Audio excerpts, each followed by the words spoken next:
Good morning class 8. All students are good, fine, fit. So students, as you know that video session for 2-3 days are going on. So in the previous session we have completed the chapter number 7. We have completed commercial mathematics, and in the 7.5 the examples given before your exercise you have to do in the notebook and practice them. Okay, this is your, you can say that this is your homework, and that examples are very important. So kindly practice them in the notebook. After that students, one thing I want to tell that we are going to start up with a very interesting chapter, and that chapter is applicable to the banks, loan and all. जो हमारा bank में system चलता है ना, हमारा bank में, उस system से रिलेटेड हम ये कंपाउंड इंटरेस्ट, सिंपल इंटरेस्ट, ये बहुत इंटरेस्टिंग है, बट इसकी कैलकुलेशन थोड़ी लेंथी होगी. So that thing you have to be prepared for that. That your calculation should be strong, your multiplication should be strong, and you must aware of the tables. Okay students, so with this I am introducing a new chapter, that is chapter number 8, simple interest and compound interest. Okay, so now let's begin the chapter. So kids, class 8, you are aware of the word simple interest and compound interest. So what is that basically? बच्चों, आज मैं आपको simple interest और compound interest का एक small example से difference बताऊंगी. Okay, so what is simple interest? It is basically words just simple. It is as simple as the word. What is simple interest? Like you have visit to a bank. आप एक bank गए और वहाँ से आपने 1000 rupees बोरो करे. You have borrowed 1000 rupees, तो वो 1000 क्या होगा, हमारा प्रिंसिपल अमाउंट हो जाएगा. और फॉर हाउ मेनी टाइम आपने वो बोरो करे? 2 ईयर्स के लिए. एंड एट व्हाट रेट, और किस इंटरेस्ट रेट पर, किस ब्याज पर बैंक आपसे अपना पैसा इस्तेमाल करने का जो मनी अमाउंट कलेक्ट करता है, that is your interest basically. So किस इंटरेस्ट रेट ऑफ इंटरेस्ट क्या रखा उसने? 5%. So बच्चे, if you look over there, so what is the basically formula of calculating the simple interest? Is equals to P into R into T by 100. Your P stands for your principal, T stands for your time, R stands for your rate of interest. So P is 1000 over here, rate is 5 and time is 2 divided by 100. 0 से 0 cancel out, 5 2s are 10 and 1000.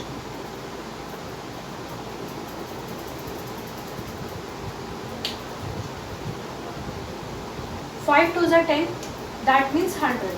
So on 1000 rupees, 1000 rupees अगर आप bank से लेते हो तो उसके ऊपर interest कितना पे करना होगा आपको 2 साल के लिए? कितने और ज़्यादा एक्स्ट्रा पैसे देने होंगे उस 1000 रुपीज़ को यूज़ करने के बैंक के? 100 रुपीज़ फॉर 2 ईयर्स. ये तो थी हमारी सिंपल इंटरेस्ट की बात, जो कि आप सिंपली फाइंड आउट कर सकते हो. अगर यही चीज़ कही जाए कि हमें कंपाउंड इंटरेस्ट के लिए फाइंड आउट करनी है, find the compound interest of this, तो आप क्या करोगे? देखो बेटा, ये अमाउंट जो है ये 100 रुपीज़ है आपके 2 ईयर्स के लिए, तो हम अपने 1 ईयर के लिए सबसे पहले फाइंड आउट करेंगे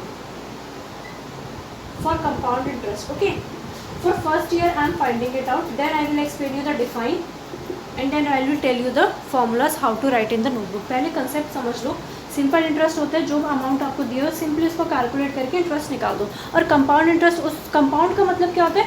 2 और more things are included in that. 2 से ज़्यादा चीज़ें जब हम इंक्लूड कर देते हैं, that is basically your compound interest. So now students, अब मैंने फर्स्ट ईयर के लिए फाइंड आउट करा है. फर्स्ट ईयर के लिए मैं कंपाउंड इंटरेस्ट, अभी कंपाउंड इंटरेस्ट हमने नहीं निकाला. सबसे पहले मैंने अपने फर्स्ट ईयर के लिए 1 साल के लिए इंटरेस्ट निकाला कि 1 साल पर मुझे कितना इंटरेस्ट देना पड़ रहा है इसी 1000 रुपीज़ पर. सेम मैंने प्रिंसिपल रखा है, रेट भी सेम रखा है, टाइम भी सेम रखा है, 50 रुपीज़. अब कंपाउंड इंटरेस्ट में होता क्या है? सेकेंड ईयर के लिए क्या होगा? फॉर सेकेंड ईयर ये जो आपका प्रिंसिपल है और ये जो आपका इंटरेस्ट है, ये दोनों ऐड ऑन हो जाएंगे कंपाउंड इंटरेस्ट बनाने के लिए. तो सेकंड इंटरेस्ट की जो अमाउंट होगी, हमारी जो प्रिंसिपल होगा, वो कैसे निकलेगा? जब आपका प्रीवियस प्रिंसिपल प्लस ये 50 रुपीज़ ऐड कर दोगे तो ये 1050 रुपीज़ हो जाएगा. तो आप जो सेकेंड ईयर के लिए प्रिंसिपल होगा तो जो आपका प्रीवियस प्रिंसिपल होगा प्लस दैट इंटरेस्ट, तो वो आपका न्यू प्रिंसिपल होगा for second year. Compound interest में यही खास बात होती है कि हमारा जो पहले ईयर की बात होती है, आपको compounded annually, compounded half yearly, बहुत सारी चीज़ें होंगी इस चैप्टर में, तो हमें स्टेप बाय स्टेप इसको चलना है ताकि आप कंफ्यूज ना हो। तो सबसे पहले कंपाउंड इंटरेस्ट निकालने के लिए फर्स्ट ईयर में कितना हमें इंटरेस्ट पे करना है हमने वो फाइंड आउट किया। देन जो हमारी वैल्यू है 50 रुपीज़, उसको हमने अपने प्रिंसिपल में ऐड करा, तब जाकर हमारे सेकेंड ईयर का प्रिंसिपल निकलेगा।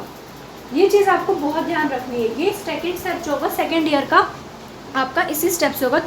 सेम थर्ड ईयर के लिए होगा जो आपका प्रीवियस, अब देखो यहाँ प्रीवियस प्रिंसिपल तो ये हो जाएगा थर्ड ईयर के लिए, और जो आपका यहाँ सेकेंड ईयर से जो आपका इंटरेस्ट निकलेगा उन दोनों को ऐड करके आपका प्रिंसिपल बनेगा थर्ड ईयर के लिए। तो थर्ड ईयर की हम बात नहीं करते क्योंकि हमें थर्ड ईयर क्वेश्चन में नहीं, ये सिर्फ एक एग्जाम्पल है, थर्ड ईयर हमें नहीं गिवन।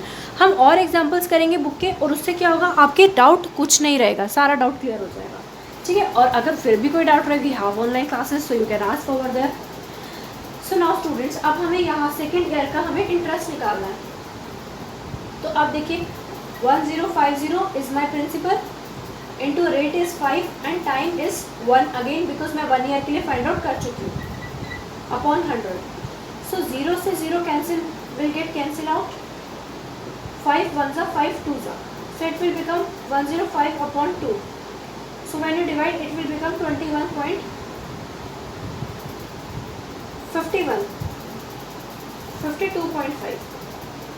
ओके, सो अब देखो फर्स्ट ईयर के लिए मुझे इंटरेस्ट मिल रहा था इतना, और सेकेंड ईयर के लिए मुझे इंटरेस्ट कितना मिल रहा है 52.5 रुपीज़। दोनों में डिफरेंस क्लियर हुआ। अब हम कंपाउंड इंटरेस्ट कैसे निकालेंगे। सो बच्चे, अगर आप टोटल इंटरेस्ट देखो तो 2 ईयर्स का टोटल इंटरेस्ट कितना हुआ, ये आपका हुआ 50 प्लस 52.5, दैट इज 102.5 रुपीज़। तो अगर आप देखो तो दोनों साल के लिए जब हमारा सिंपल इंटरेस्ट आया था 2 ईयर्स के लिए, तो हमें कितना पे करना पड़ रहा था, कितना पे करना पड़ रहा था 100 रुपीज़ ना।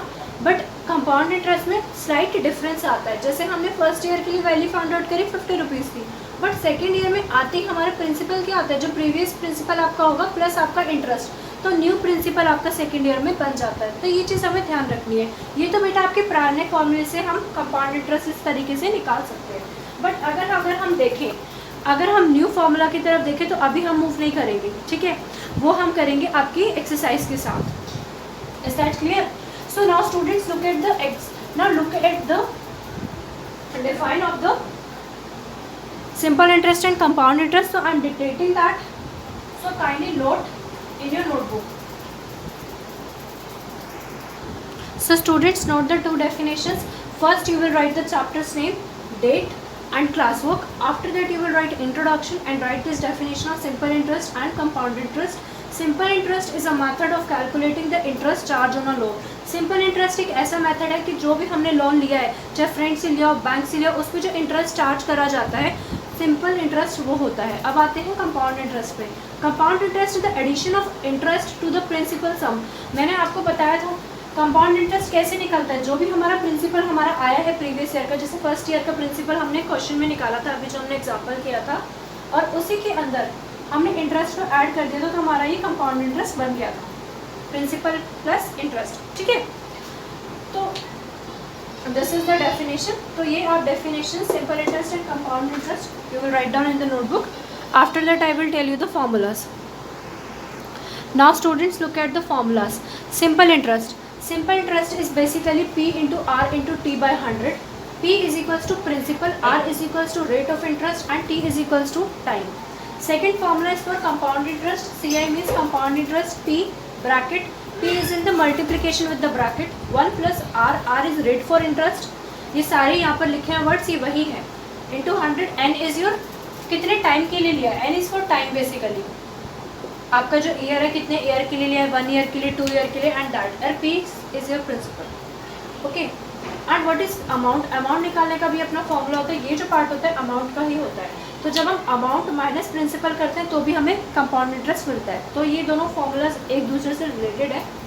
अभी फॉर्मूलाज आप यही लिखेंगे, इसके बियॉन्ड कंपाउंड इंटरेस्ट का compounded annually, compounded half yearly, बहुत 2-3 फॉर्मूलाज और हैं, तो उसके लिए आप थोड़ा सा स्पेस अपने फ्रंट पेज में इंट्रोडक्शन के बाद थोड़ा सा स्पेस आप छोड़ देंगे, ताकि जो भी आपका फॉर्मूला तो वो एक ही पेज पर ऐड ऑन हो जाए. So kindly note this formulas in your notebook. So now students, look at the example number 1. Example number 1, find the compound interest on 2000 rupees for 2 years at the rate of 10% per annum. आपको क्या find out करना है? आपको CI find out करना है, यानी कि compound interest find out करना है. और आपका प्रिंसिपल अमाउंट, कितना अमाउंट बोरो करा गया है वो है 2000 रुपीज़, और रेट कितना है 10%, एंड टाइम है 1 ईयर का. ओके, टाइम वैसे तो 2 ईयर का है, बट हम 1 ईयर का करके निकालेंगे, उसके बाद उसे ऐड करेंगे. ये आपका प्रीवियस फार्मूला, यानी कि जो PRT वाला फार्मूला है वही हम यूज़ करें. अभी बुक में नया फार्मूला नहीं इंट्रोड्यूस किया गया, आपकी प्रीवियस नॉलेज पे बेस्ड इंट्रोड्यूस किया गया है, तो हम उसी पर कंटिन्यू करेंगे. तो बेटा फॉर फर्स्ट ईयर आपको जो प्रिंसिपल है वो 2000 रुपीज़ है, it is mention in the question. ठीक है, रेट आपका 10% है, और टाइम वैसे तो 2 ईयर्स है, बट हम पहले फर्स्ट ईयर का निकालेंगे, फिर सेकेंड ईयर का कंपाउंड इंटरेस्ट निकालेंगे. तो सबसे पहले हमने टाइम यूज़ करा फॉर 1 ईयर. तो सिंपल इंटरेस्ट का क्या फॉर्मूला है? PRT into 100/100. तो P is principal 2000, rate is 10 into 1/100. अब आप देखो बेटा, 2 0 से 2 0 यहाँ कट गई, तो हो गया 20 इंटू 10, दैट इज़ 200 रुपीज़. अब अमाउंट हमारा कितना है? P plus I. अमाउंट निकालने का फॉर्मूला क्या होता है बच्चे? Principal plus interest. प्रिंसिपल आपका 2000 और इंटरेस्ट आपका ये रहा जो आपने कैलकुलेट करके निकाला है. इंटरेस्ट इज दिस ना, simple interest and interest are both same thing. ठीक है, सिंपल इंटरेस्ट और interest both are same thing. तो आप अमाउंट प्रिंसिपल और इंटरेस्ट दोनों को ऐड करोगे तो आपकी अमाउंट आएगी, और ये जो अमाउंट आई है वो दूसरे साल का क्या होगा? सेकेंड ईयर का क्या होगा? प्रिंसिपल हो जाएगा. कंपाउंड इंटरेस्ट में यही होता है, जब आप प्रिंसिपल और इंटरेस्ट को ऐड करते हो तो वो दूसरे साल की प्रिंसिपल बन जाती है. ये चीज़ क्लियर हो गई. कंपाउंड इंटरेस्ट में हमेशा यही चीज़ होगी. So rate is 10%, time is 1 year, क्योंकि हम 1 ईयर का ऑलरेडी कैलकुलेट कर चुके हैं. Formula is same, P into R into T/100. P is 2200 and rate is 10%, और T की वैल्यू कितनी है? 1/100. So you will divide and you will get the value 220. तो अब हमें सिंपल इंटरेस्ट निकालना है दोनों ईयर का. तो जो इंटरेस्ट हमारे पास फर्स्ट ईयर में आया और जो इंटरेस्ट हमारे पास सेकंड ईयर में आया, हमने उन दोनों इंटरेस्ट को ऐड कर दिया. तो हमारा जो कंपाउंड इंटरेस्ट लगा है 2000 रुपये के लिए पर 2 साल के लिए, वो कितना है? 420 रुपये. हमें इतना कंपाउंड इंटरेस्ट देना पड़ा 2 साल के लिए इतने पैसों पर, इतने 2000 पैसों पर. Are you getting my point? So now let's move to example number 2. Now students, look at the example number 2. I am reading the example number 2. Find the difference between the simple interest and compound interest on 3000 rupees at 5% per annum for 2 years. आपको simple interest और compound interest में difference find out करना है. आपका principal amount कितना given है? 3000. Rate कितना given है? 5%, और टाइम कितना गिवन है? 2 ईयर्स. तो सबसे पहले हम सिर्फ सिंपल इंटरेस्ट निकालेंगे 2 साल के लिए. तो हमारे पास डायरेक्ट फॉर्मूला है simple interest P into R into T/100, और हमें कितने ईयर्स के लिए निकालना है? 2 ईयर्स के लिए.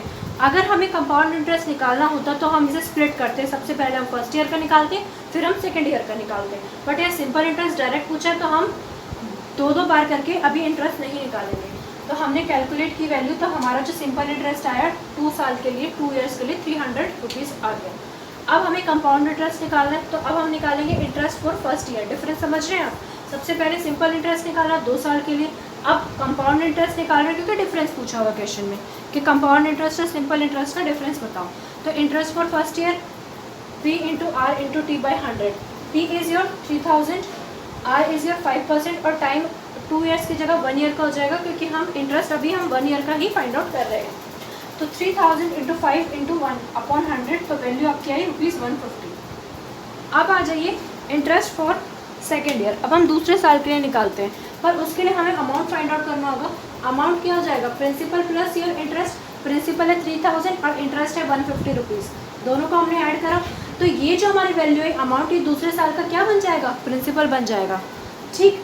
सो P into R into T/100. P is 3150 and rate is 5 and time is 1 year again, because हम 1 ईयर का यहाँ कैलकुलेट कर चुके हैं. तो अब वैल्यू कितनी आएगी आपकी 157.50 रुपीज़। तो दोनों साल का कंपाउंड इंटरेस्ट कितना आया, पहले साल का कंपाउंड इंटरेस्ट प्लस दूसरे साल का कंपाउंड इंटरेस्ट, तो जो वैल्यू आई आपकी वो दोनों साल की कंपाउंड इंटरेस्ट आ गई है। बट अब हमें CI और SI का डिफरेंस भी निकालना है, क्योंकि क्वेश्चन में हमें कहा गया है कि find the difference. So in that case difference का कोई फॉर्मूला नहीं है कि सिंपल उसने कहा है कि CI और SI का डिफरेंस निकालो। और हमेशा याद रखना जो कंपाउंड इंटरेस्ट है ना बेटा, सिंपल इंटरेस्ट से ज़्यादा ही आता है। तो difference is equals to simple interest minus compound interest minus simple interest. तो कंपाउंड इंटरेस्ट हमारा कितना आया 307.50 और सिंपल इंटरेस्ट हमारा कितना आया था, we have find it out 300। तो वैल्यू कितनी आ गई, तो what is the difference between both, simple interest जो हमारा 2 ईयर्स का था उससे कंपाउंड इंटरेस्ट 7.50 रुपीज़ ज़्यादा है। तो अब आपको ये दोनों एग्जाम्पल को नोटबुक में करने, प्लस आप थर्ड एग्जाम्पल भी अपना नोटबुक में करेंगे। Is that clear? आप थर्ड एग्जाम्पल नोटबुक में खुद से करेंगे। If you find any query then you can ask me in the online session. So have a good day students.